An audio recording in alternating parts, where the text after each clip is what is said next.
section.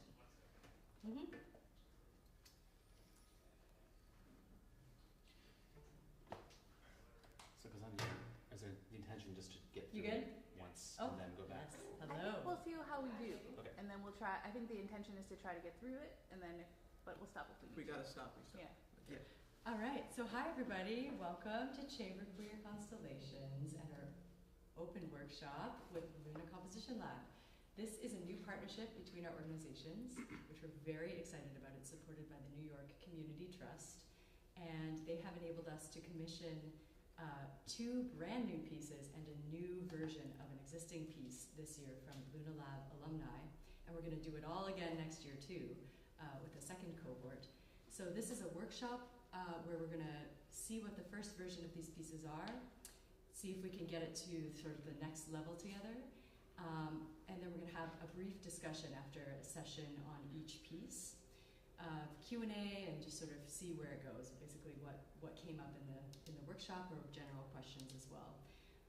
And then in the fall, we're all going to get back together and premiere the pieces in their sort of next form. I don't want to say final form because who knows, but we'll give the world premieres in November. So we are a roster of ChamberQUEER musicians. I'm Danielle. Elliot. Jessica. Jules. Giancarlo. Yoshi. Izzy. And we've got and Caitlin's in the house right now, so you can't see her on the video, but she's here. And we've got our 3 fellows, and I wonder if you want to just introduce yourselves, and then I'll sort of let everybody know what we're going to do today. You want to come on up? Oh, yeah. Or how about we do this? We'll do introductions of each composer as we do their piece. Okay, so the first piece is going to be Devon's, and so I'll let Devon come up and introduce himself and give maybe a couple of words. What we're going to do is read the pieces, hopefully go from start to finish. If we have to stop, we'll stop. And then we'll just workshop. We'll do whatever the composer feels like needs to happen. If there are things that need to be talked about in terms of notation, form, this, that, or just hear things different ways, we'll do that, and see where the half hour takes us. I will put a hand up when we're at 5 minutes, and if we feel like it needs to wrap up before then, or if we feel like it needs significantly more time, let's let it be fluid, but I'll just at least give the heads up. Sound good? Okay. All right, Devon. Come on up. Yay, Devon!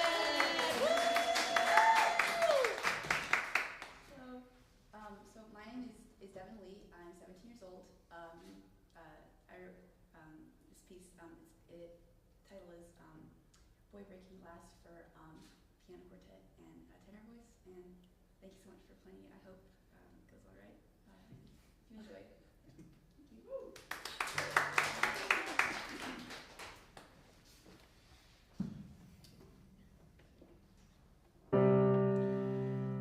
Whose broken window is a cry of art, success that winks away, as elegance as treasonable faith.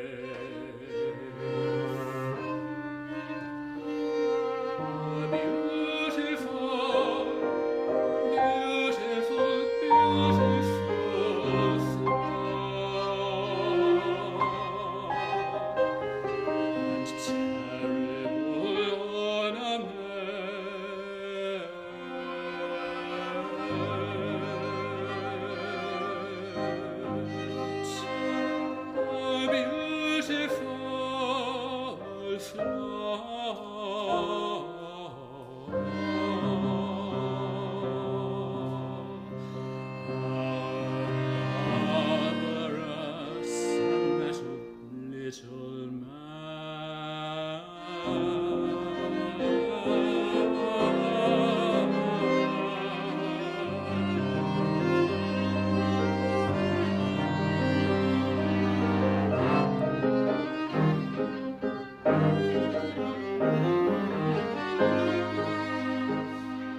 Stop. There's nobody that has a score. It doesn't matter who they are that doesn't have some mistakes or not even mistakes. Yeah. Right? Every first rehearsal is like half an hour. I'm like, what do you mean by this? What do you mean by this? Yeah. At any level, so get used to it. Even in music that was written 200 years ago, it's like, what do you think this meant? What was Beethoven Yeah. thinking Yeah. with his stupid bowing? Not bowing. But you're here so we can ask you, and that's awesome. Yeah. It's really beautiful. Mm-hmm. Gorgeous. There's so many different. I'm sorry, I'm just gonna talk, but it's Don't apologize. we all do it. I just think there's so many. You have such a knack for lush texture. Like it's really kind of like it's your superpower, one of them. And I love how you do it. And I wonder if we can find. I don't know how the balance sounded, but I feel like there's some things we can balance better. And I wonder. I feel like other people could have some suggestions on that. So first of all, do you like listen to Owen Palette or like any indie folk music? I love that. Yeah, Owen Palette's like a non-binary composer, violinist, singer, songwriter. It's OwenPalette. I believe they were born in Toronto, but this music, Canadian representation. They do a lot of live looping with their violin, but they write really beautiful string arrangements. I think you would really enjoy them. I would check out their album Island, which is one of their more recent ones they released in 2020. And then my favorite album by theirs is He Poos Clouds. He Poos, P-O-O-S, Clouds. Which is about like each track is about a different school of magic in D&D, Dungeons and Dragons. Each track is like inspired by a different type of magic school, like conjuration or divination, etc.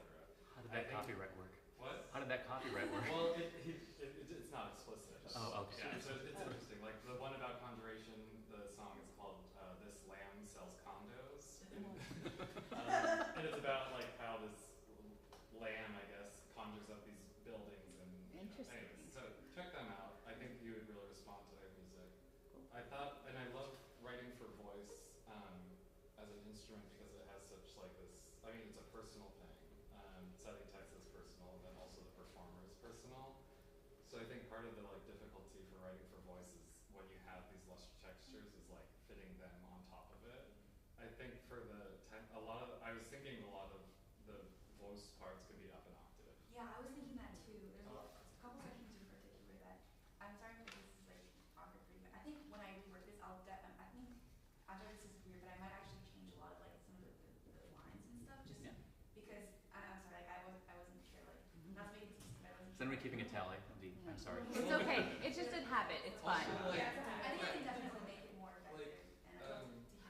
I think like Devon, like I think get all your thoughts out. Like let us know what do you think, what are you feeling, how did that feel to you, how did the performance feel, and then let's go from there. I think. Yeah. Okay. Yeah. Wait, I was wondering if you had the octaves or something. Yeah, no, I have like specific places I think it talked about. Oh, And yeah. also that, tenor voices, it depends on the person. Like, there's such a variety of voices, so sometimes knowing who you're writing for will indicate what octaves and like what is their best voice. So it's something, and I don't know like the preface of it. Also, you can just write what you want and then people have to sing it, But now we're in a workshop where you actually get a live human that could be like, well, my voice fits better in this tessitura, so maybe, and you have such a lovely high range and it's so light and effortless that I wanted to hear more of it. Yeah. And also for you to like sing the money notes as well. Right. Yeah, I'd love to work with you on like hearing out your range. I think I want to work on that a little bit. Yeah, and if these notes in this range is what feels right to you, you can write voice without any kind of disambiguation in it, and you could even put a little range like gamut at the front next to the clef, so that the singer knows their lowest and highest pitch. Oh, yeah. And I think like there are moments in here, even with my voice, that I like the lower parts as an effect, but it just kind of stays down the whole time, and that's one. It just doesn't work for my particular voice, but it's also I think it overuses that same texture, and I think as we were saying. There's a lot of variety in the instrumental writing. There could be more in the voice. And I mean, often what I find myself doing is writing in a range that's not where the singer is. So if there's going to be an extended low part, then I'm going to make sure the strings are like harmonics are high, so that you can always definitely hear things. Yeah. I wanted to work on that, like, trying to see like if I could like clear range for the singer, just kind of make it more balanced in that way. But I think it's definitely not very carefully done here. I'm sorry. I think I'll definitely. I think it'll definitely like be clear next time you see it. But something we could try now are some sections with mutes. Yes. For the strings, Yes. because the piano is always a hit it and like like it's very short. It's always like sparkly. It gets out of the way of the singer. Whereas we're just juicier, and so if we put a mute on, we might be able to get out of the way just enough so we keep the lushness, but and in that close harmony that you have with us with the singer.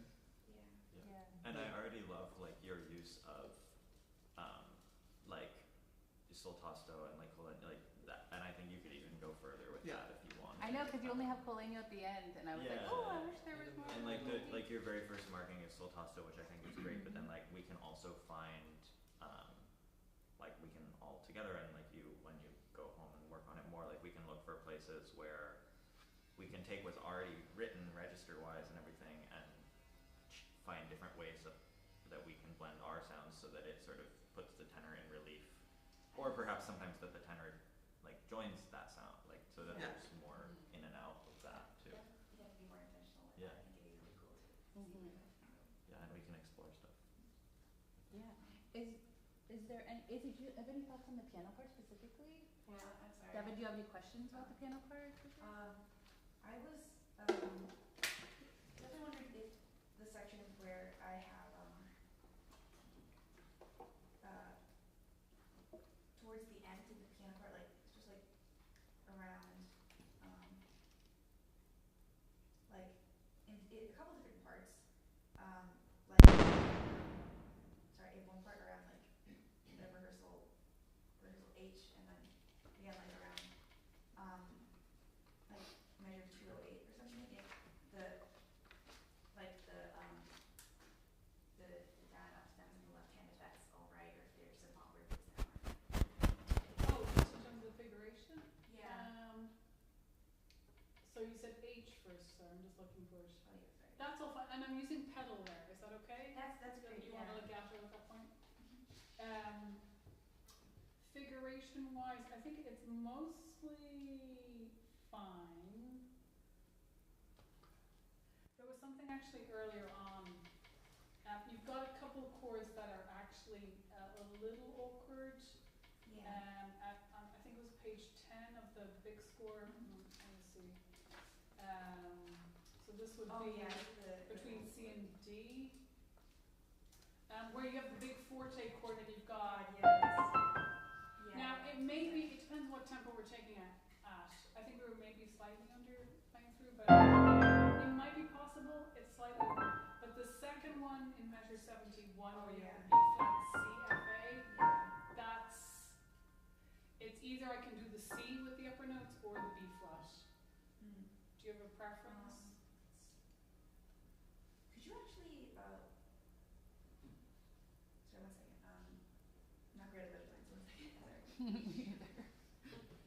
Bass player. Yeah. Awesome. I have a question for you about ledger lines after you're done. Oh yeah. I love a ledger line. I don't know. Yoshi. So like, give me Nothing on the staff. Everything somewhere else. Don't. Like if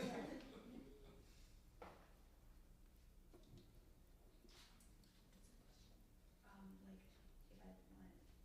this.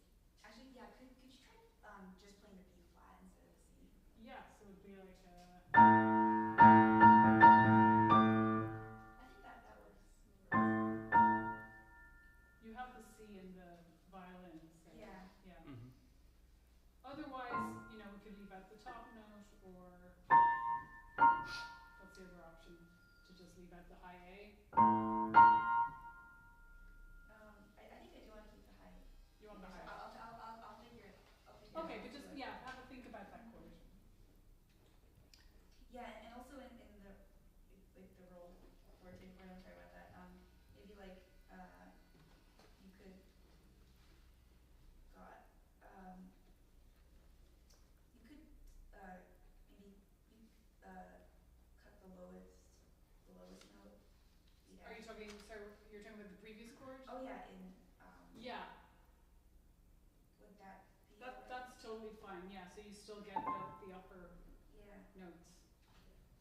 Yeah, that's fine. There was one other spot actually that was slightly awkward with the left hand, and that's 108 and 109.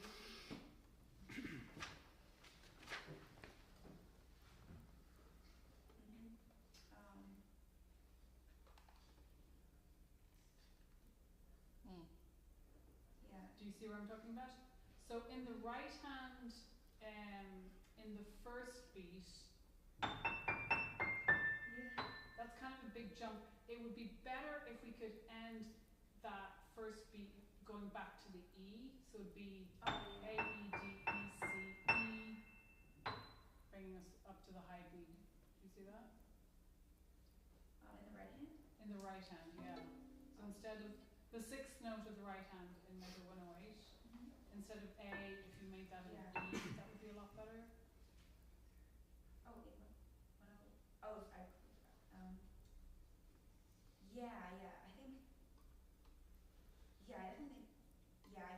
I think that, could you try playing it that way, I think? Yeah.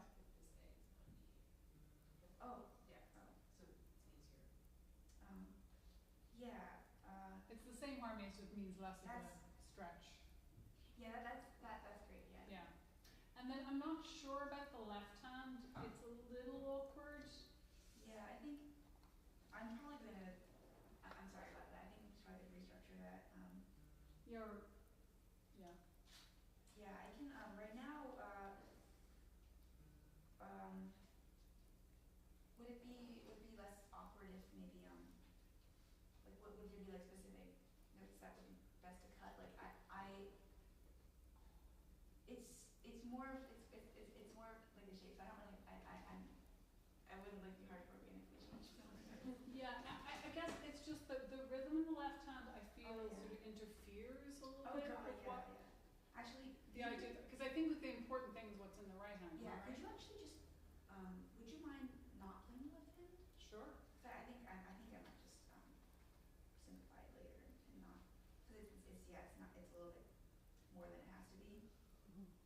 Okay. Yeah, or you could even just add the chords on each downbeat. On the downbeats, yeah. And just like have an accent on the chord you want to go with what the strings are doing as well. As an option. Devon, before I forget, unless you want to keep talking about this, but I think when the cello goes above like G on the A string, it's best, I think, for them, above like harmonic A. I think we prefer when you go either into tenor clef or violin clef. I think tenor clef. So there's that spot. How dare you? Oh, sorry. Oh my God. I mean, let's be honest. Yeah, like, you know that spot where there's the higher cello things. I mean, it's fine, but I'm bad with ledger lines too. So whenever I'm I was like ABC. Oh yeah, no worries. Yeah. I'm sorry about that. No, that's okay. Oh God, yeah. I'm sorry. I was kind of moving back. And I was like, a bass player did this to me. I'm sorry. Like, I need to take those forever. No. I'm sorry. I think. Yeah. So just in general, and I think in general, cellists would appreciate that. Okay, yeah, because for bass usually you go in if you're big into like the B above. You Oh, usually don't okay. play that high. Okay. So wouldn't it be better like after like the. You can even do it for, like, we don't mind if it's just one measure even, because it's like, it might seem like it's going to be really awkward to be like, put like a tenor clef sign, but it's really not. Yeah, I've always been like, I love like your input if like anyone else, especially in the canon has like changing clefs, whether it would be better to read a couple extra letter lines or deal with like a clef change. Clef changes our brains switch so easily between bass and tenor that it's so much easier when you don't. It's sort of, it seems like it doesn't make as much sense, but it's no big deal for us to switch. It's so interesting because the flute is the opposite, where we don't want to see APA ever. So it's like so interesting hearing like the and as a harvest, then also we don't want to see APA ever. Yeah, but violins are great with APA, violas, no. We never, ever. Well, it also depends so much on the person. Like once Yeah. I'm up in the ledger lines, I can follow the contour, and APA is like a whole extra step when I'm practicing to figure out. So it's also very personal. So it's like somebody will be mad no matter what.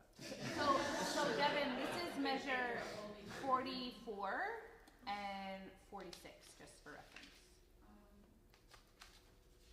Yeah, for lines. Yeah. So I would just go. You could even go into tenor in measure 43. It doesn't so much matter, but for that, I don't know, Jess, what do you, something. Yeah, usually like around there. I was just looking at time. Did you want us to try a chunk with like strings having mutes or trying anything different? Or set up the octave. Or up the octave? There's some sections where I think if you could try singing it up an octave. I think there are some that I want out, and also if there's any other people. Yeah, call it out. Yeah, let's do some sections that you feel like you want to hear again differently. Can I say one more sort of general conceptual thing? So you have a couple times where it goes poco a cell over 1, 2, 3, 4, 5, 6, or 7 bars, but it's actually only 4 clicks faster, which is fine. That's there's nothing wrong with that. But another maybe way that you could explore doing it that might be more intelligible immediately to us is like at the start of where you want it to be. I mean, figure out what you want the achel to be saying emotionally, right? And then use a word at the beginning of it that says sort of, or a few words like gradually more impassioned or something. And then you can, in the last couple of bars, maybe put the poco achel. But for me, it's hard to like see that and then like I marked it in my music because I was going through it, and but then I looked at how much faster it was getting, and I was like, oh, it's hard to sort of conceptualize. Like, so if it's very subtle like that, sometimes I think just like a character word or an emotional directive can be.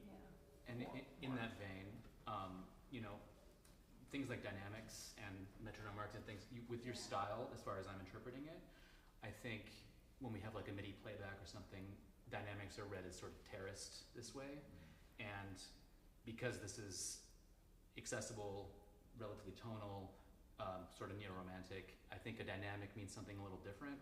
For example, the very last thing that I sing, you know, it's up the octave from where I was, and it's a softer dynamic. That can mean a lot of things.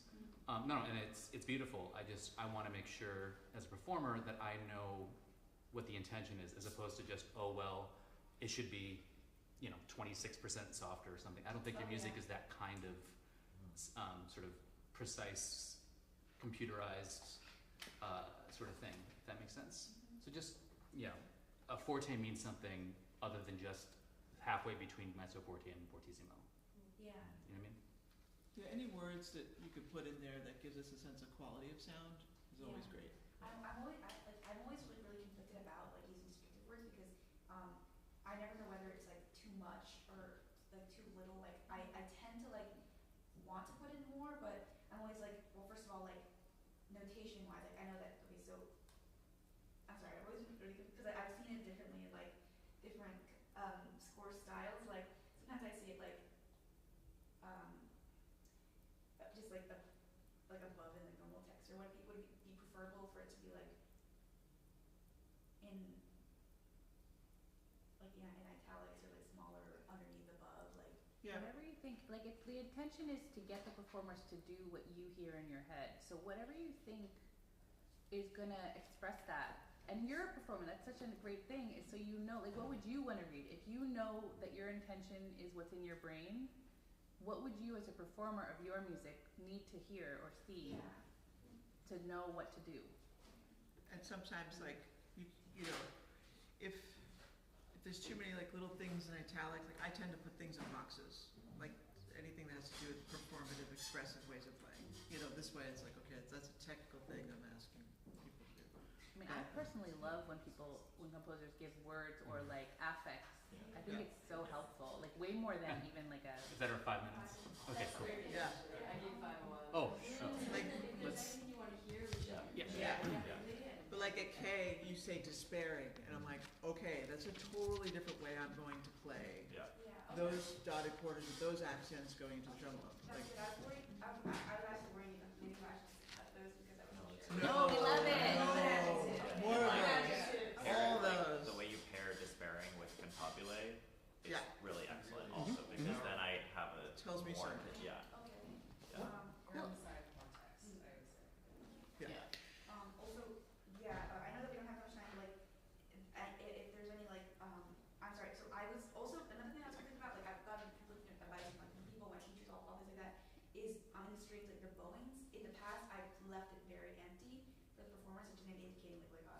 Unless you feel really strongly about something, like, and you have really competent performers, then you don't need to put in a lot of bowings. Okay, because Directional if any. bowings, but if you want something to be slurred, Yes. we need to know that. Yes.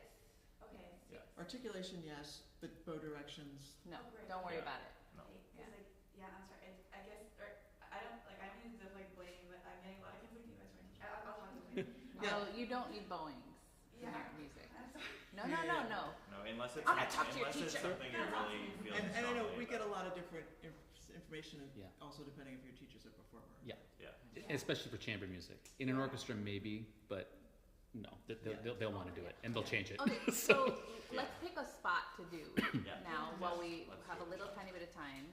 What's Personally, this? I would like what- to hear, like, I it's what you would like. I would like to hear the tenor sing an octave higher at 46. So it's like a forte moment Mm. that is expressive. Oh, and yeah. also goes, and like maybe choosing the second time you say desecration to be down an octave.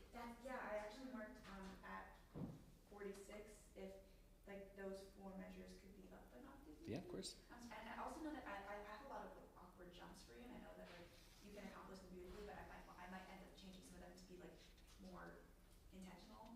So I'll definitely work on that. So I think I'm gonna put some up an octave, but I also don't want it to be too jumpy for you. So I might actually there's not like no pain, but like I might end up. But if Jumpy is what you want, Exactly. that's his job. Yeah. It's okay. He did it. He's able to do it all. Yeah. Yeah, you can do it. Yeah. So, Should we start from 43? That'd be great, yeah, and at 43 as well, like, if, I know that it was read a bit slowly, but like, I think if it could have a little bit of like more movement, like, in the strings, like, Mm-hmm. like the actually, I feel like it could be a little bit more active, but like, it's already great. Thank you. So you still want about 56 here, or maybe give us a tempo? Oh, yeah, like, Maybe the piano can help us move forward to a new Yeah. tempo.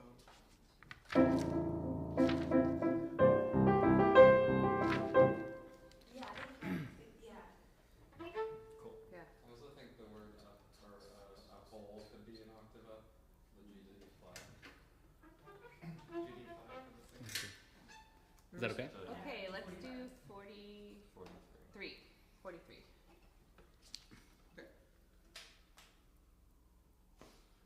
If not enough, if not an overture, a desecration,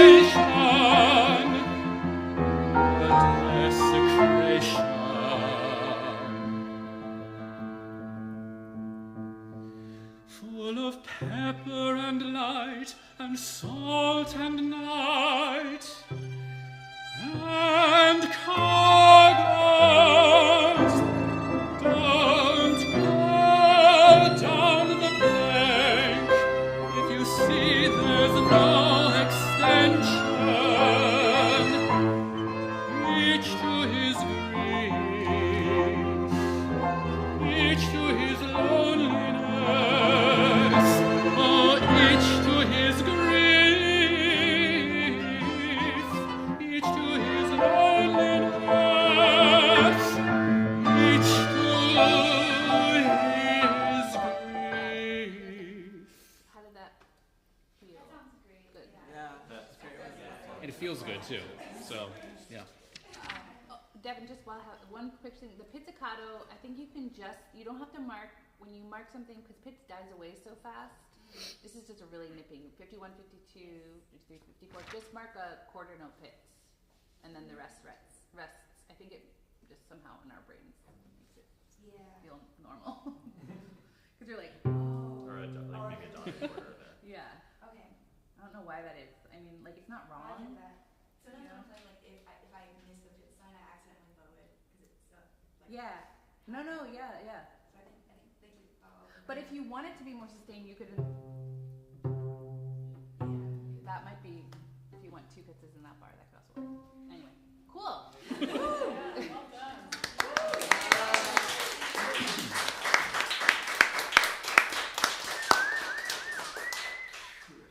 Was it okay to get like just one quick picture? with Yes, the come on up. ensemble? I just want to make sure. Yeah. And it'd be nice to have. Maybe Yeah, in between. Yeah. Come on. Come on up, get over here.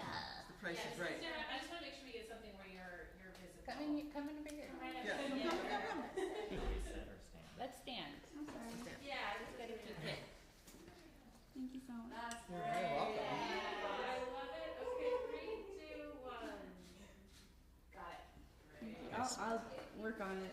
Yeah, no, Yeah, it's yeah.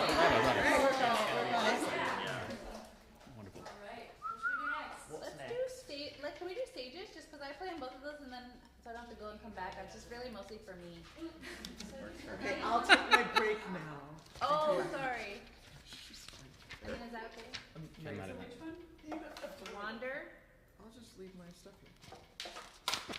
Are we adding anyone for this? Yeah, so this is the one. So this is one for alto. So we had Ellie prepare it. Maybe some of it could be like at pitch. I don't know. And so you can sort of take stage through what you did to prepare it, and we can talk about if we think you want to rewrite it for tenor, if you want to rewrite it for soprano, the other singer will be soprano, or if we can make this work. That was the one sort of preamble I want to make for this. Yeah. Yeah, if you have specific things you want me to take, so most of this I can do in like an octave down, couple low G's, no way, right? I can take whole phrases up, or just the notes that are out, just take them up. There are places I think it would work, given the dynamic and what's happening, to sort of, but do you have specific ideas? Maybe just do what you see fit for like just learning, because I haven't thought about it too much, but No worries. yeah, I'll definitely think about that. You got it.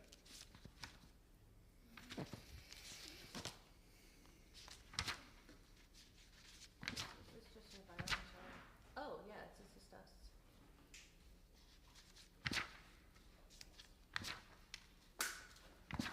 Right, questions from this one.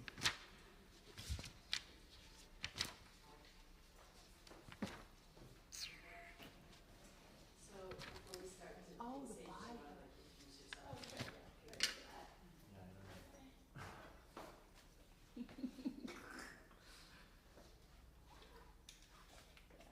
That's great. Okay, so hi everyone, I'm Sage. I wrote the piece Wander.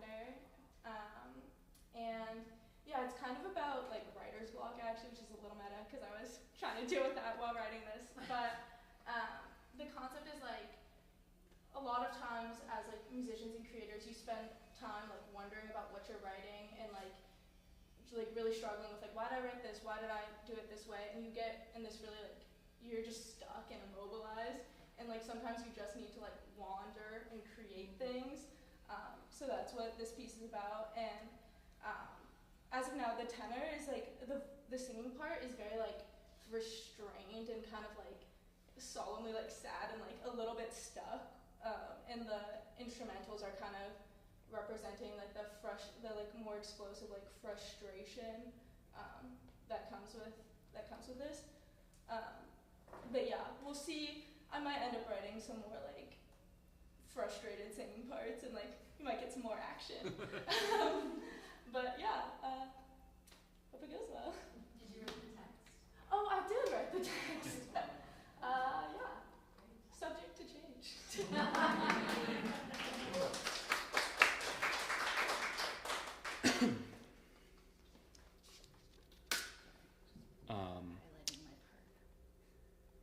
Okay, For the stage directions, just for now, I'm just Yeah. gonna stand still if that's okay, yeah. Okay.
goddamn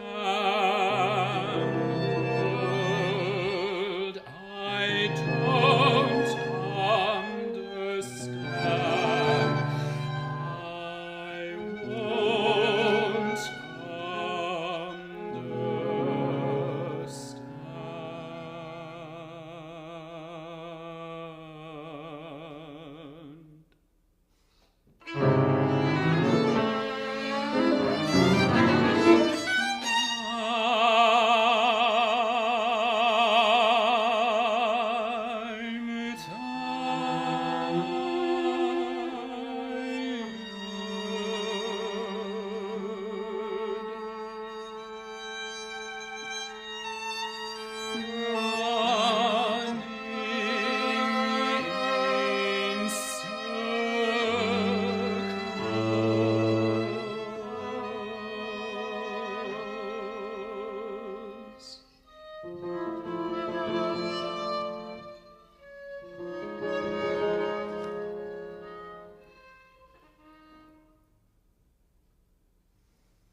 Can we do it from Wandering? 85. Yeah, 85. Yeah.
Practiced poses that come on demand, sparks born from command. This goddamned word I don't understand, but everyone searches, everyone we're beggars for reason which doesn't exist. Nature versus nurture, this torture persists. We're done with the questions, we just want a hit.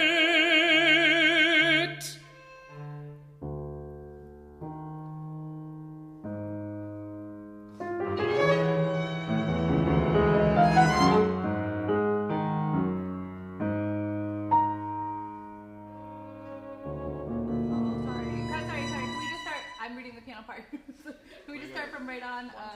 Yeah, 28. 128. 3, 4.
word stop wondering and start wandering. Wander and wander and wander again. Because in a world full of wanderers, we will find wonder. But in a world full of wanderers, we will be left with what if?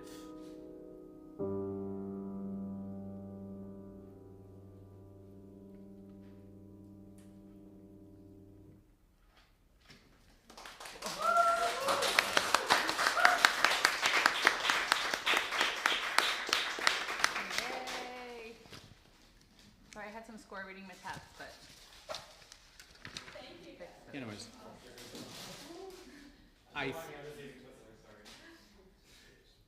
Yeah, so thoughts, feelings.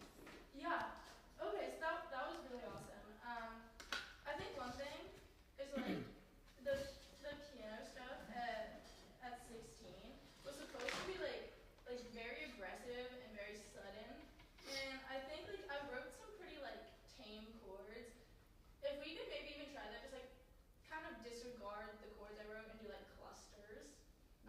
Could be nice. And then and then the same thing, like with those chords and like that section being like loud and suddenly aggressive. Wandering at 120, or sorry, at 24, was meant to be kind of an afterthought of that and like much quicker. And yeah, kind of like what's the word? Like if the previous part was like a shock, the part at 24 is supposed to be like the ripple, if that makes sense. And yeah, the air sounds on the cello, or not the strings.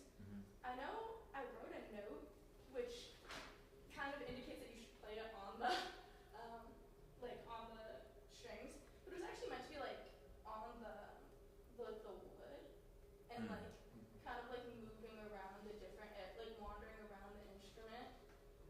Yeah, I was doing it sort of over here. Yeah. Yeah. So with the wandering around, yeah, I guess my question with that was like, since it is sort of like a note that has a duration, like, is it wander freely? Is it like? It's wander.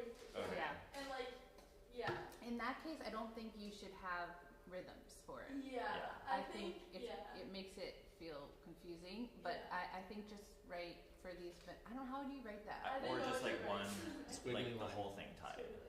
Or just an X with the arrow or box. Yeah. With an X note head. Yeah, X with an arrow is nice. Or just even like we were Yes, saying, X with an drop arrow is picture good. even. yeah, or right words. For the piano thing that you were talking about, do you still want the exact rhythm of the half note triplets, or does it just sort of supposed to be random rhythmically? That's a good question. I think I want the half note triplets because it's supposed to be kind of like I guess a measured frustration. So the notation you might try is, it kind of looks like a big vertical thick black line. Yeah. And that just sort of like throw your elbow down. Okay. Yeah. Yeah, check out, I think Ives does it a lot, and then the other guy, the Banshee guy, what was his name?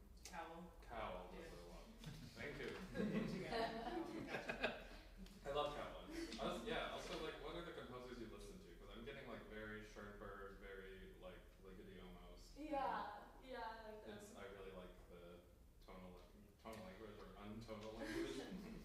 Also, just one other thing about the air sounds. Yeah. I think this is something that we can workshop a little, but like the other thing with the dynamic, like to be bowing on the instrument, then also have this hairpin. It's not confusing, but it is. There's a limitation to how loud it can get. So sometimes composers, like, you could write like mezzo forte possibile or something, or like mezzo forte in parentheses with an asterisk that says like, these dynamics are relative. It's just like, especially on violin, cello maybe is better for this, The but dynamics doesn't change like, very much. Yeah. it's a little bit limited.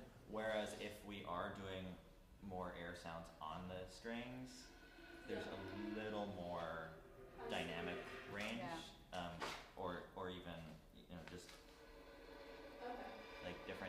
of sounds that we can get that would, so it's just a question of if you want to prioritize that sort of like wandering journey on the body of the instrument or the dynamic. Is it more visual effect that you're going for? And like, cause it's not gonna make a lot of sound no matter what you do necessarily, but this. Okay, so I thought about that. So I feel like it's kind of a short-lived effect. Like it kind of just stops. It stops at measure 6.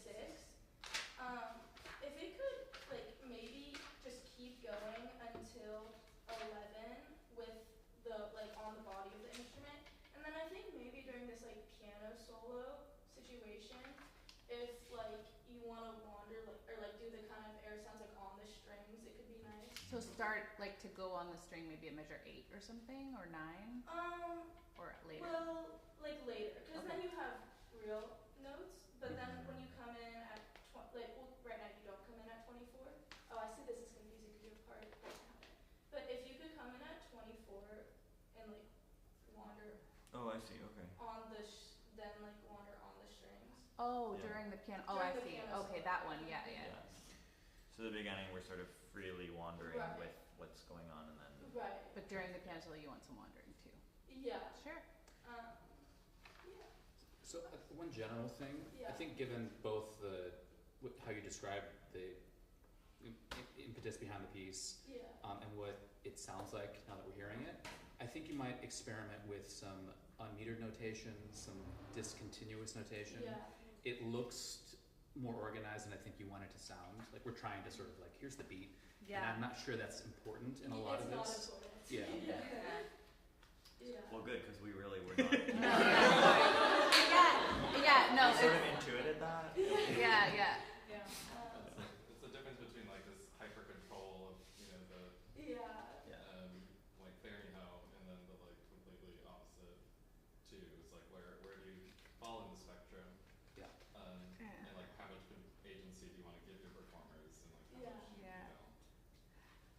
At measure 27, 28 in the piano part, I would maybe rethink the notation of the quintuplets. Because you have it coming in on. I thought about I thought about that, and then what I told myself was like, well, I don't really care when it comes. I just wanted it to be like staggered, and then I should have changed it, but then I didn't. Have you ever experimented with that kind of wonky barring of notes where it like kind of angles a little? Oh, I haven't. That might be really cool. Or even like in the like Google Dulina with the. Yes, it's Gobidulina does it a lot. These like swoopy beams. You should check out Gobidulina. She does cool notes. It's like very visual, and it's similar where it's like there's a lot of agency in terms of the sort of like flexibility of the time. Yeah, because she's someone who goes back and forth a lot with flexibility of performers and also strictness. And it seems like you like both of those things. So. Because it's very cool, like at the spots where it like snaps into like tutti rhythmic stuff. Like that's a very cool effect, and having something that offsets that, and the other notation that sort of creates these two characters notationally. You might try just writing this out by hand without the limitations of like, well, I put in a 4/4 bar in Sibelius. You know what I mean? Like, just see kind of what feels like the right shape if you're playing this or singing this or whatever, and then find a way to make it work in the software later. You know? That's a good idea. What happened is like I kind of wrote it, and then I was like, maybe this would be better like not barred, but then I was like, oh, it's cute. Because if you see like what you said before about the I'm not looking at the scores, like the quintuplet and the weird place or whatever. If we see that, we're gonna try to do that. That's like step number 1 is play the ing. We'll practice the metronome. Exactly. Yes. You will make it happen. Compel or high water. So if it's not something that you feel if that's important, don't have to write it, and that saves everyone a lot of metronome practice. I think the tricky thing visually is the quintuplet is starting on the previous beat. So maybe that first note should be barred in with the previous beat and separate from the rest. I would try to keep the beats separate from each other if possible, whatever notation you're using. I also feel like the notation stuff we're talking about, and specifically for the voice part, just that what you sort of mentioned at the beginning stage about the idea of like the voice feeling a little in a certain actually liberate that line a bit so that you don't feel like it's static. Yeah. So you could even, George Crumb will do this sometimes in his scores where he'll show you the vertical line where to line up. The vocal line is notated in a completely different meter or not notated at all, Yeah. so that there's a separation Yeah. of the notes a bit more visually. Yeah, because there were points when we're trying to follow like the vocal line, I think, where I think that's not necessarily what you Yeah. would want, Yeah. and it was felt like we were like kind of Yeah. yeah. So the verticality sort of goes away. It's somewhat psychological, but I think it's metrical as well, where if the vocal line can feel a bit horizontal over what's happening. And then, yeah, and I feel like, because my experience of it as a listener, just thinking of from a singer's point of view too, is like I wanted to find the shape of the line a bit, right? Maybe Elliot, you can speak to this a little bit, but like, I think that would help just solve that problem. Like Yeah. Yeah, I mean, I found, you know, those moments where the voice is doubling the strings, Yeah. but then the piano is kind of doing its own thing. Yeah. Like that means something pretty clear. It's like a moment of like, we found each other. We're Right. wandering, but we found a moment of clarity with this stuff going on. And I think that's powerful. Yeah. And to see it as a performer, it makes more of a difference than you might imagine. Right. Like to see suddenly, I've had my own line, I'm sort of on my own, and then I see a big double bar where suddenly all the instruments are aligned rhythmically. Right. It changes everything.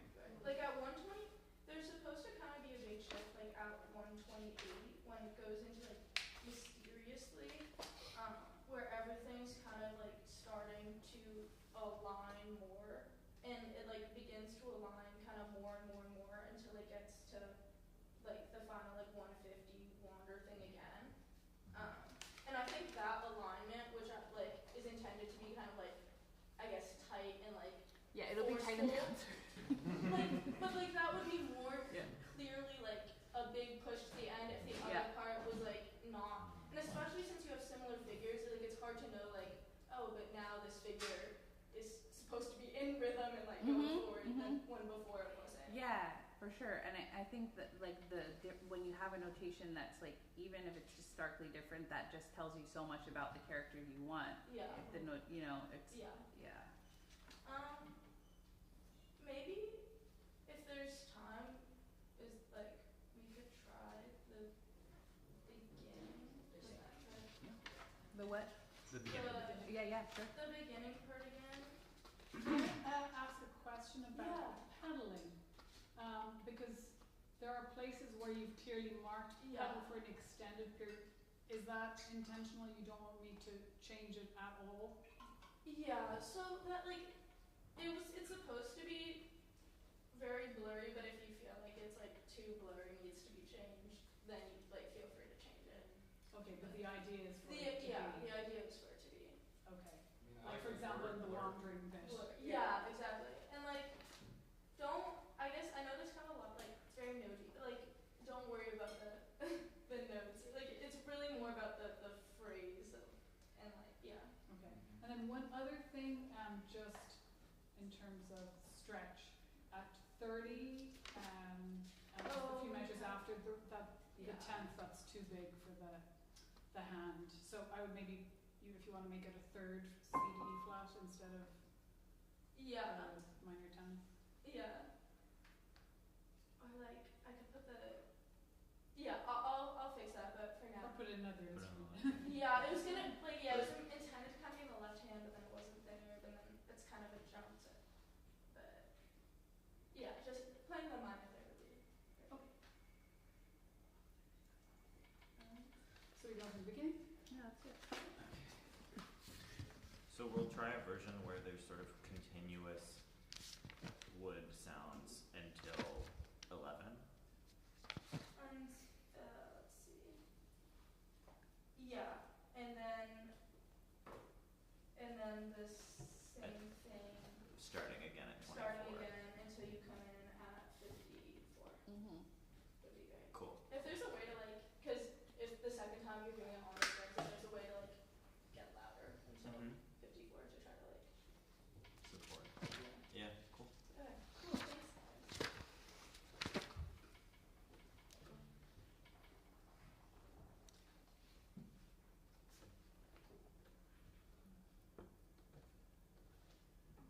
Thank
Practiced poses that come on demand, sparks born from commands, this God-damned world I don't understand. I won't understand.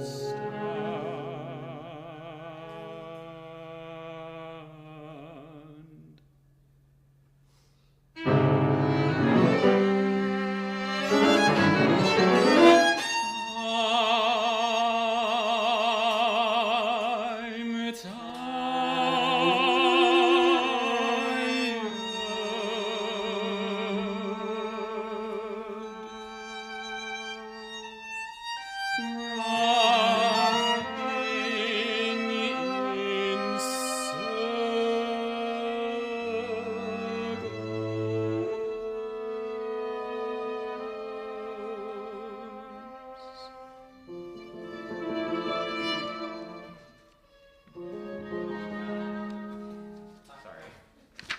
How's that for like a stop? Yeah. Okay, cool. Yeah, that's great. We ran out of time somewhere in the middle there. I don't want to. I want to make sure we leave enough time for Lily's piece. So, is there? Do we want to kind of just check on any one last thing and wrap up? No, I think you did. I think it's sort of like a big compositional thing that you need to explore about how you want to notate things that really, and I think keeping in mind, I think my one big note is like if there's something that you don't really feel strongly about, like don't put it in. I think, like don't make it super specific unless you really feel like, But I think even the conversation we already had, like these gestures of like were already more just organic. I think just making the notation, I mean that's the hardest part, is making the notation reflect the intention. And then one other tiny detail is that I am fine with this, and it seems like Jules is also, but some people don't want to bow on the wood of their instruments. So maybe having like in the performance notes like an alternative for like a different type of sound, just because it gets rosin all over the. Cool. Like So just one like logistical thing. So pretty. I don't feel like it's a global issue in terms of voice type and balance. There were a couple of like little spots, but how did it feel in terms of? Yeah, the one thing that's a little discomforting, and that's just, it could be something that is worth working through depending on what's important to you, is a lot of times the instruments get very soft, the voice like as loud as possible, which is fine, but if you're trying to sort of say an ensemble or a tune, it can be hard when you're full blast and they're not. There's some like distant Yeah, no, like that spot where we just kind of left off, where the violin's like a half step off or like an octave up, and it's like if I'm forte, I'm not going to hear where I am, So unless you specify singer must have perfect pitch, etc., which is totally a thing that is an option. But if you want more people to be able to do it, just bear in mind. But Oh, uh-oh. come back to We need a photo. a photo. Low blood sugar. I'm right in the middle. Yeah. Yay!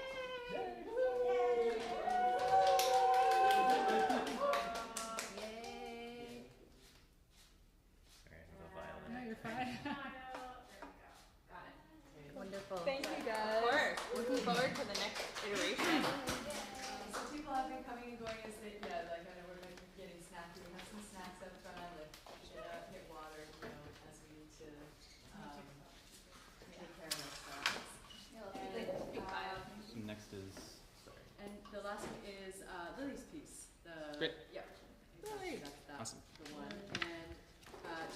time. We'll go till we're done, and then if we want to do our discussion, we'll have to give the room over to the next thing that's happening. I can sort of filter out into the lobby to keep this going. So, all right. So, Come on up. go ahead. Hello. Hi. Thank you guys so much for being here, doing this and being here. I'm so excited. I don't know who to talk to. I'm gonna talk to you guys. Okay, basically, this piece is kind of about a lot of different things. What you need to know is that I'm trying to create elements of like musical symmetry and like a kind of tension between like unity and like varying voices that kind of reflects a like queerness and spirituality like thought tangent I've been having for several months, and also reflects like this one fungus that is the largest organism on the planet, takes up a huge chunk of Oregon, and I'm kind of like thinking about that as a metaphor for all these other like bigger constellations. Cool. It's kind of like this is kind of like my first time writing a piece that is inspired by something like extra musical, which is really fun for me. Did you all get the separate document I attached with like performance notes? If it was in the drive folder. It was in yes. the drive folder. Okay. So let's just go over that. Yeah, I think that should have like most of the stuff that it wants to cover. It's very much in draft form. There are notes in the score, potential techniques. I will bring more to the workshop, especially for viola in the first section. We are parts may change. Right. Your parts may change, and you can sing on any vowel that's comfortable. You want to vowel that? Yeah. Great. And like I think that's part of what I want to do in the workshop is like figure out what vowels work, and maybe I'll notate those, maybe I'll leave it open. Yeah. I want to talk about what works. Okay. And Sorry, what was the note about viola? I might, if there's time, I might like experiment with different like techniques for like especially the first section for you. Okay. But if there's not, that's all good. Okay. And I'm also interested in like different flute techniques for the first section. Okay. Do you want to talk about the yodeling now? Yes. Okay. It's come to that point in the evening. We have to talk about the yodeling. Amazing. What do you guys think when you see that? Yes, it's that. So to get that, you have to switch, like the notes have to be in the right range for the right voice. So you can switch between modal and head voice. So I didn't look at the soprano part. No, it's mostly going to be where that happens. I think I'm mostly in head voice, but I can sort of make a color change with a vowel. That's what kind of was going to be my game plan. Close for the top But note. if you want like a real break sound, I'll adjust it. should put the lower note of the soprano below an F natural, Okay. and then anything above that. Got it. And the bigger, the more dramatic it will be. Great. Yeah. Cool. And for the tenor voice, you're gonna have to put the top note higher if you want that switch. Okay, Like so everything here is kind of the middle range for me, Right. Okay. so there's no way to quite do that. Yeah. Okay. So lower than F, higher than F. Yeah, basically. So yeah, the soprano passaggio different for everyone, but generally I can full chest up to an E natural on the lowest ledger line. Sometimes an F on a good day, but Cool. so below that you're gonna get whereas, above you're gonna get the more mix. Right. Yeah. Okay. Beautiful. I have to say about the viola part. Yeah. I don't have a problem with it, but it's really high. Yeah. I've written for like famed quartets where the viola said to me, it's like, it's in treble clef, why is it for the viola? So it's like, there are some violists who will look at parts this high and be like, well, if you're a new music player and plays this up all the time, we don't care. But I will say that you might, just like whenever you're writing, you want to write for the ensemble you're writing for, you might want to have another viola part where this is all harmonics. Yeah. Yeah. You know, just as a just in case, because Yeah. I'm fine with it.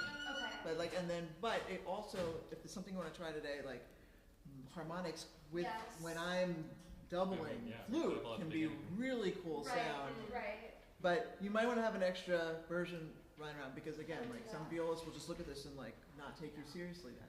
Okay. And we don't want that moment. I think Even though it's totally I'll definitely write the extra part. I am also, and this is something I can write this for, I'm also interested in the tension of being that far up in the register. I'm interested totally. in that. And I I'm all about that, but Okay. I've literally had this moment with Yeah, players where yeah. it's like I'm not, Yeah. because they don't They think play you're like not, I right. play the viol. Yeah, So it's like, they're it's wonderful. okay. Well, boo-hoo. I mean, I know, but it's like, it happens, and, Yeah, and it's you good to don't know. want that moment of like, Yeah. crap, we can't play this. Right, for sure. Or this person's very unhappy, Okay. you know, so, So just have like an kind of optional. Yeah. Yeah, I will do that. we can ask you. And I'm also interested in like flute harmonics, maybe if some of those notes in the beginning could be played as harmonics. Yeah, anything like basically above an E, the like top space, well, actually above an F can be a harmonic. Okay. So the top line is where the first, like the flute is interesting because it overflows in the octave. Like, Cool.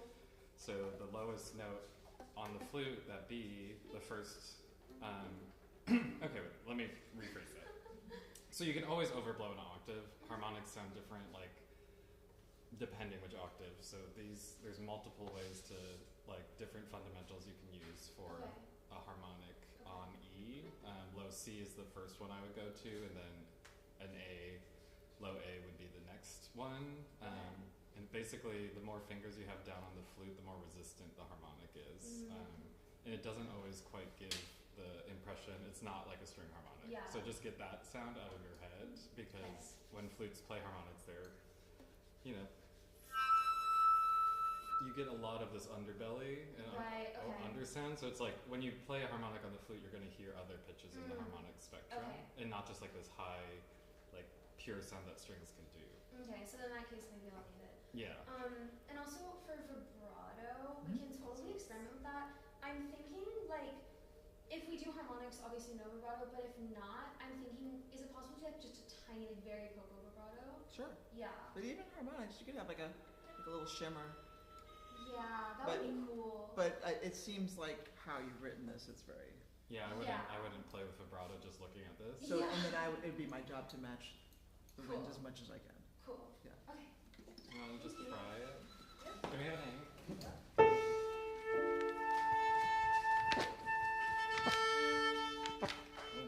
Have one more.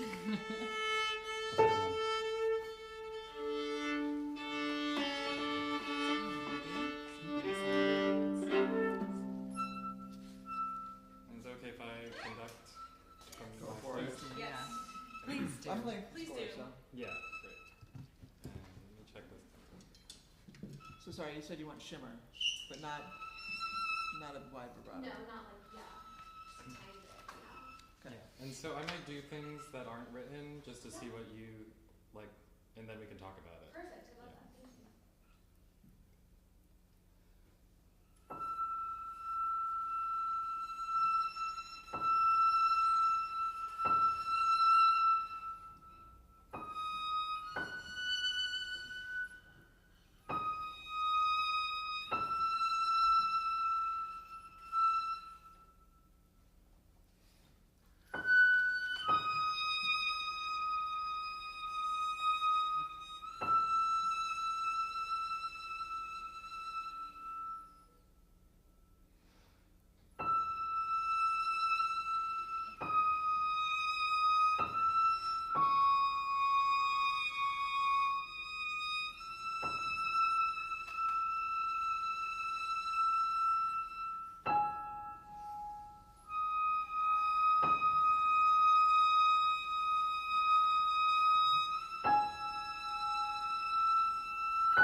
switcheroo with the soprano, so I'm saying some wrong You pitches. did great. But You I did great, do yeah. wonder if the wide. So what's the difference for you between the yodel part and the wide tremolo?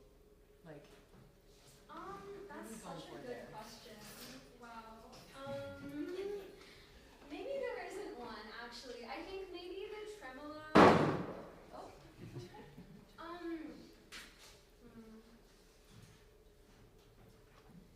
I think the tremolo is just like a way of notating the notes that are supposed to be yodeled on.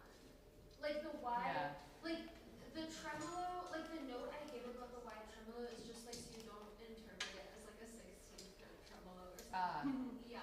Yeah. But if there's like a better way to notate, I do this all the time and I don't know how to like notate it well. So yeah, yodel's going to imply you want the stark, unmixed vocal registration, which it's much harder to control the pitch if that's going to be. It's not impossible, but if the pitch is really important, I don't think you need to say yodeling unless you really want that sound of suddenly coming into a different voice. I don't feel like the pitch is that important. Okay. It'd be cool. Okay. I think I wonder if it's like, you know, that kind of yodel. And then there's this maybe like, like I don't really ever see a tremolo in a vocal part like that, but I do see like glissando or portamento. That could be cool. Just to jump in, I do, like, when I see a tremolo written for a voice, for me, that comes out interpreted as much more of like a white vibrato, almost like a Like a tremolo, yeah. Like a trail. Exactly, and then there's like the other two colors that you were talking about. And like, if I see tremolo, it's gonna be which is like not what I want. Yeah. Right. Yeah. So I guess the question is, like what is it like a wah-wah kind of effect or? Yeah. Can you sing what you like envision? Yeah. Or I feel like what you're saying was I feel like I want to create this distinction between that and like the voice cracky element of the yodeling. Because the yodeling I like because of the way the voice kind of cracks. But that is like a much more like kind of magical sound that I think could be used later on. So you get like a Yes, that's it. Yeah. Like a different kind of. I'd want to see two different symbols for those two things. Yeah. And then for this, you have markings in here about the slowing down and speeding up, which is great. I think in this case, it actually would be easier to follow like a line. Like I see the lines closer together, I know that's fast. I see the you know like a graph, right? Yeah.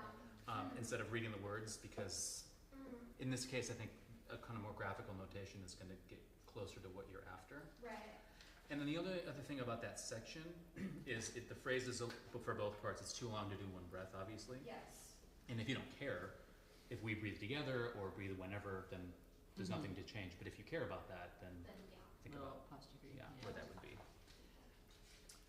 I would say after now playing it in the texture, I would vote for harmonics. I would too. Yeah. Because I have to vibrate up here, or else I just sound like a bad violist. All our lives, we just don't want to sound like a bad violist.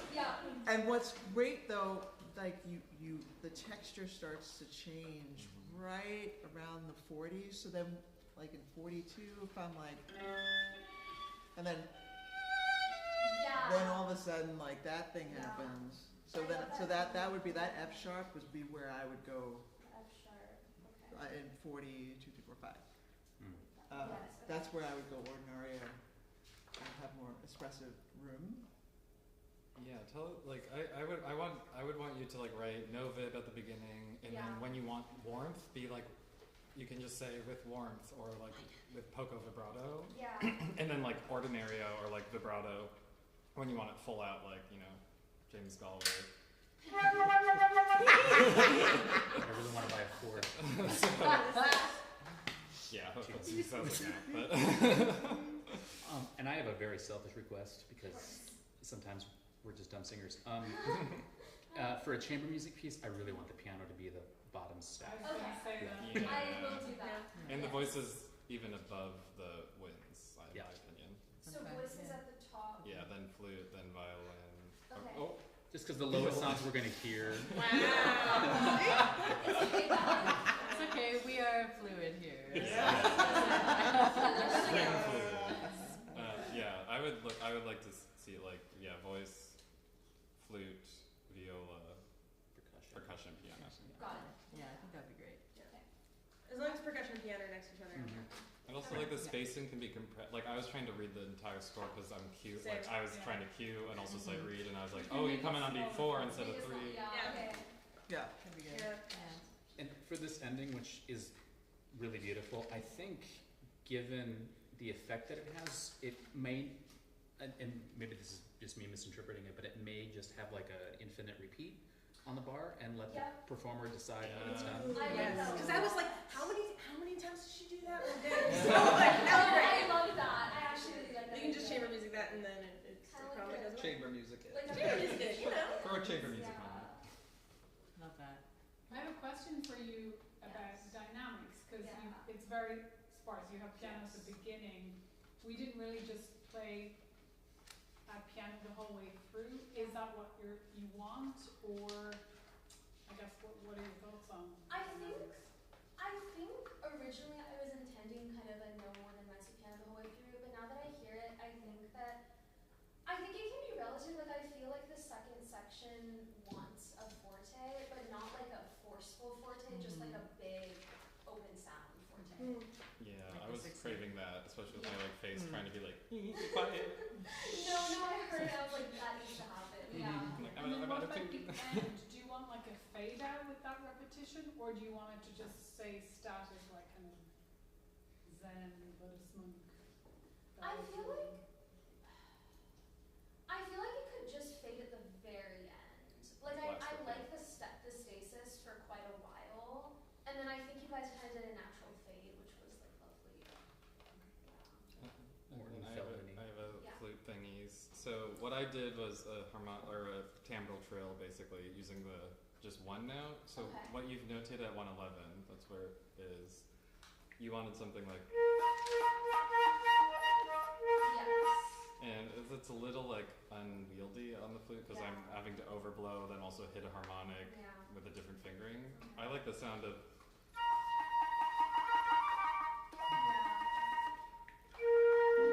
It just depends if you want to hear both octaves. I mean, I could try like.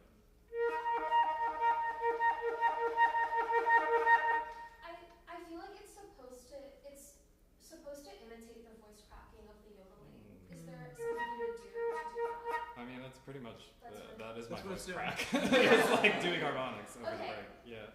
So I just think there should be a different way to notate it, but I'm not sure what that would be because it doesn't exist. So. What would you call that technique? I mean, you describe it like tremolo between low and high B flat, ideally with the higher pitch being a harmonic. That's good. Okay. But I would just put like flashy lines, and then also with flute harmonics, it's the opposite of string harmonics. So you notate the triangle note head as the fingering that you want, and then the top note as a solid note head with a circle. So it's the exact opposite of usually what strings do, where they. Well, it's kind of the same. Like your touch 4 is like the diamond. Yeah. And then the sounding is the thing. So yeah, the harmonic is not actually notated as a diamond in typical writing. It's like a flip kind of thing. Got it. I think if you wrote like a trill with then the parenthetical second note being the harmonic, that would be clear. Do that. Do you play flute? You want to trade? I had some percussion questions. Yes. We cheated a little bit because we've been emailing. Yeah. But about this block part, when I first run through, I originally picked very soft mallets and immediately hated it. So I'm wondering what kind of quality of sound you're going for in this beginning, because they have sustain, with their breath and bow, and I have this. So they're kind of supposed to stick out a little bit. Nice. Okay. Yeah. I think just extremely shimmery, like the whole for all of you, like just the sparkliest sound you can get. I can absolutely do that with glockenspiel and fratalis. That was going to be another thing I said. If because I know fratalis en glocken, I think was your original idea, which would be really cool, but No, I love fratalis. Yeah, they are going to have like a. Twanging. Yeah. That gesture is what crotalias do. They are going to have all this like complex shimmery stuff happening. And if that's what you want, that's what I can give you. So that's great. I wanted to ask you. I like the crotales, but I think it would be cool to double crotales and block perhaps in the first. Is that? That's really hard. Okay, never mind. Yeah, I mean, Scratch that. 2 players. You got 2 players. Is it? I mean, okay, I'm not like set on. Like if you can't get 2 players, it's fine. But I think also. I was gonna say. Yes, I have played fratalis. Oh, yeah. That'd be so fun. Oh my god, yes. Totally. I was also going to say, if you want that high, cheeky sound, if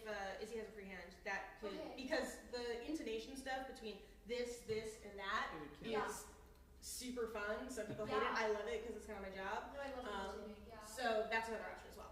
Okay, and then yeah, because I think block, then double quartiles and block, then quartiles in the end would be super cool. I was also thinking that in that second section, instead of, I want to put you in there, but I'm wondering if you have like lower resonant metals that you have access to. So yes, the which section are you talking about? The like A flat, like right at the double bar line, the first double bar. So after we get into the. It's 105. Oh yes, what I was thinking for that was wait, you're talking about after the 6/4, right? Wait, let me find this. Yeah, right after the 6/4. Yes, as I was standing here, I was like, this sounds like a great time for some vibraphone chords. Yeah. Love it. Vibraphone, yeah. Vibraphone will, it gives you that low register. Yeah. And it blends so nice with this kind of instrumentation is exactly what vibraphone blends really well with. Okay. That would be super fun. Also, if you're thinking about combining different timbres of mallet instruments, Vibes gives you another option. Yeah. Because now I feel kind of bad for being like, that's hard, but it is hard. If you're going to do doubling octaves on different instruments, kind of no matter what combination of instruments, it's like having someone playing 2 pianos. It's like, but all the key sizes are different, and they're all in different places. Yeah. So that is an option for combining things. So if I had like the set, I sort of brought the commuting from Crown Heights, like smaller version of this setup, but like having vibraphone, block, and an octave of quartiles gives you so much colors to play with. Okay, yeah. And I think that, and combining those, perhaps not in a way where, you have to be like,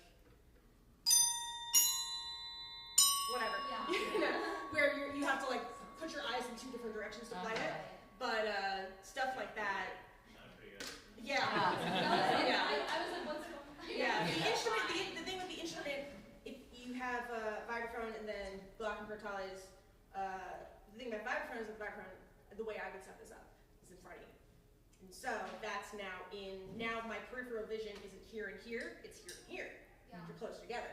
And I have one in the center so I can also look at the music. And everyone else. So I think that is worth getting into. Yeah. All these different combinations can be super cool. You just want to make sure it's not like too much of a technical sort of pain. Yeah. I have a question before we run out of time. At 105, you said harmonic tremolos throughout, and funny, I just sort of I read that as these, but maybe that's not what you meant. Like, did you just want that? No, like I was thinking a tremolo between the note that's written and like the harmonics above on the string. The what? Like what I'm doing? If you tremolo between the note that you're playing and then like the touch. Yeah. So, Yeah, that was just like a touch profile. You're gonna hear the upper partial more. You'll hear the shimmer. I will say that if you're doing this quartile thing, which is great, that sine wave will just cancel this completely. Do you want the slide That's up? true. Like the quartiles plus that. You will not hear this. No way, yeah. Okay, got it.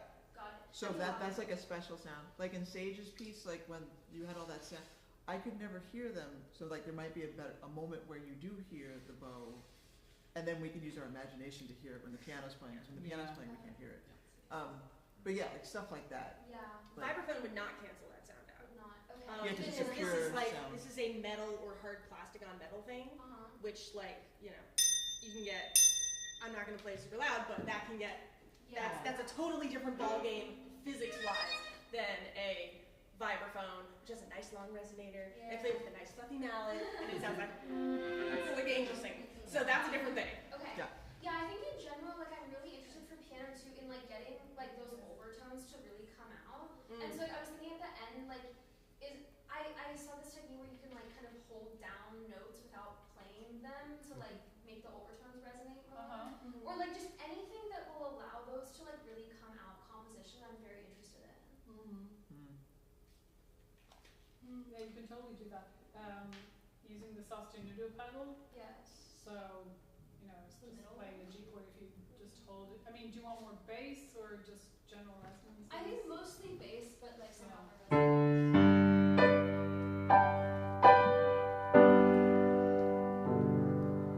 I mean, the only thing is Very subtle. you have the pedal down at the end anyway. Yeah. So actually the sostenuto is not really going to add anything to Okay. that. Or add like a twinkly thing in the right hand. Yeah. Are you thinking of like a sympathetic vibration? Like yeah, the twinkly thing. Well, like if we sang Yes. into the piano, we could get. Yes, that. If because we I all was thinking play that too. I want to Yeah. put you guys in at the end anyway, Yeah. and so that would be really cool. Yeah, they can walk over. Flutes So- can also do Yeah. that. If she holds down a string, Yeah. that we don't. If we sing that pitch, it'll. Yeah. If you hold the string. Just On the piano. Oh, Yeah, on like the The hold- hammers yeah. will lift Oh, up right. so we can ring. Okay. Yeah. Cool. Yeah. That's also yeah. Yes. Yeah. I love that. That was really cool because I was thinking of experimenting with like movement anyway. Like I'm really interested in like circumambulation and stuff. Okay, so yeah. like, yeah. And then we get some fungus, Mushrooms, yeah. like, Yeah. yeah, Fungus and- metaphor going. And also yeah. like just with the, I'm thinking about like Sufi Islam and like, cause that's like the tradition I come from, but like there's a lot of circumambulation stuff, there's a lot of symmetry stuff, and yeah. Yeah. you might check out. 401, I think we Yeah. Okay, let's do this. Let's continue outside. We're gonna give Amir the room. Or take and picture, let's picture. Take a photo, and yeah, we can stay Quick. as long as we want. I think. Come on in. We all squish in behind the stands here. All right, and we have 3, 2, 1, 5, 6. Thanks. Thanks, everybody.